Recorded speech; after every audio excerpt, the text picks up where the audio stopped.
After a series of bad investments like rent and food, I'm left with no money for new games. Thankfully, there are a plethora of free Steam games that get the job done.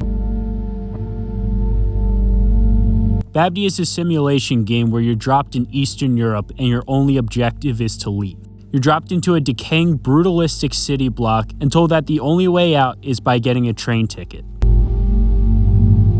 The art of this game is unique and unsettling in all of the best ways. It has a sort of dreamcore aesthetic to it where everything feels off. The character models are grotesque and move unnaturally. Oh my god! What's wrong with your face? It's like if Mies were made with nightmare fuel. The gray sky and brutalist architecture makes the city of Babdi feel oppressive. And for whatever reason, I vibe with that so hard. Babdi is really a simulation game, so there's no difficulty, but the gameplay is just as weird as the art style. As you explore, you'll find items that change how you explore the area. The first item you'll get is a baseball bat that, obviously, allows you to jump higher by hitting the ground. You'll also find a motorcycle and even a flying machine. My personal favorite would have to be the trumpet. It doesn't help you traverse the area at all, but the eerie sound it made coupled perfectly with the setting.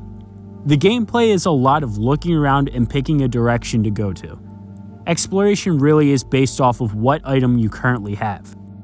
Sometimes you're relegated to being on the ground searching through building interiors, other times you'll be flying from rooftop to rooftop. There are multiple challenges you can complete and a list of collectibles that you can find, but it isn't required to finish the game. But without looking for all of that, it takes about 5 minutes tops. To beat the game, you go to the travel agent, find out that they're no longer selling train tickets, and then take a dead woman's ticket, call the train, and leave. If you strictly follow the main objective of getting a ticket and leaving, you can beat this game in like 5 minutes, but you'd be missing out on all the fun. So that being said, the length can range from 5 minutes to 5 hours depending on how you want to play.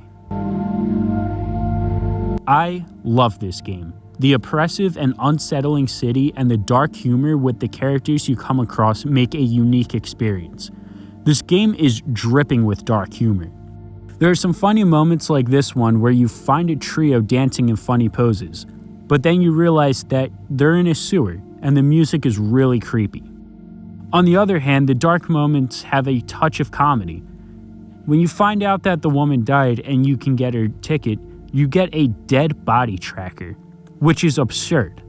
I'd recommend this game if you like unsettling dreamcore aesthetics. The next time it's a cold, dark, rainy night, I'm going to explore Babdi again. Taking a hard left turn, Post Mouse is a cozy platformer where you're a field mouse that delivers letters to other forest creatures. Solve puzzles as you scamper around the abandoned human structures on your quest to be the best mailman you can be. This game feels like I entered a children's book, and I love it. Everything from the character design to the abandoned mill and house are fun and whimsical. It feels timeless almost. There is a touch of melancholy at some points, which I appreciate, especially when you're exploring the mansion.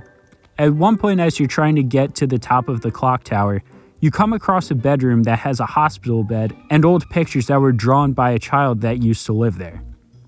Altogether, I would consider this game to be in the cozy game category.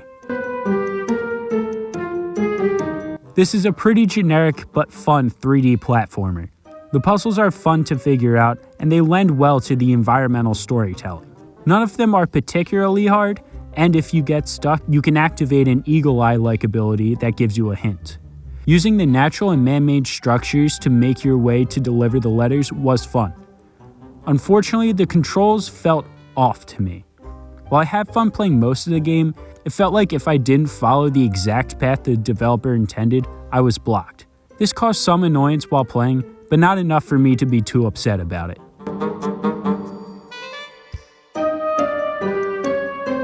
This game took me a couple hours to finish, which is a good length of time to have for a game like this.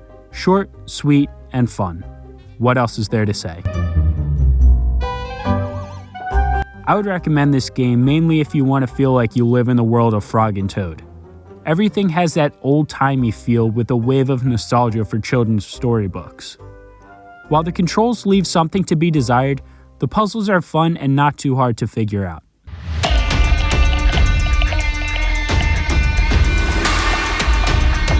Have you ever wondered what the Doom guy would be like if he was in an alternate dimension where he was a pigeon? No? Me neither, but that's pretty much the premise of Bloody Hell.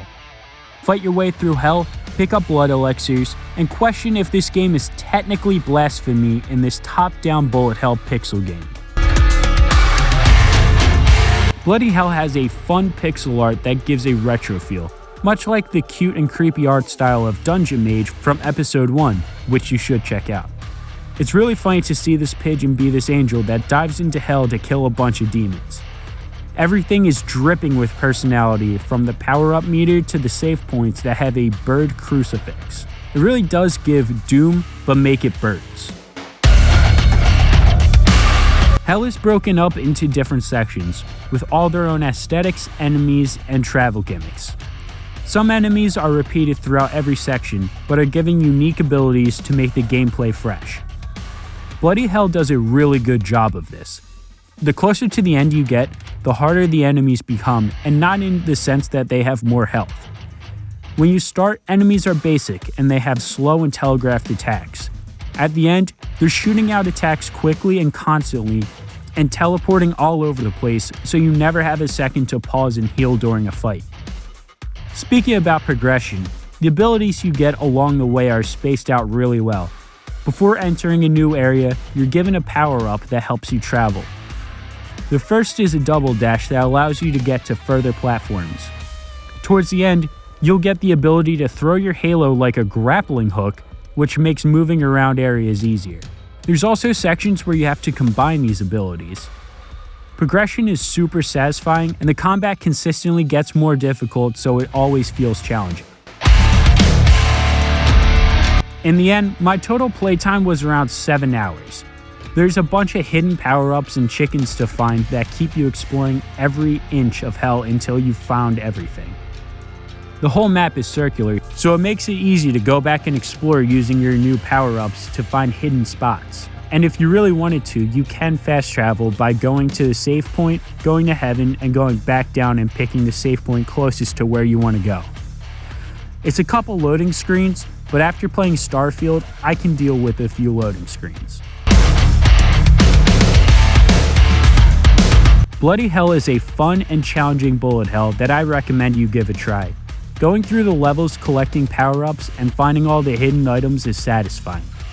The enemy progression makes it so the combat is always engaging and challenging.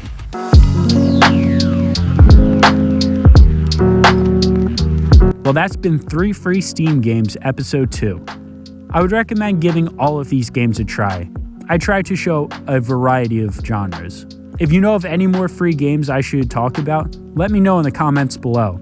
I've been having a ton of fun trying out games that I would not have otherwise considered playing. Anyway, thank you for watching. Like, comment, and subscribe if you feel so inclined. This has been Red Handed Gaming. Stay safe, and God bless.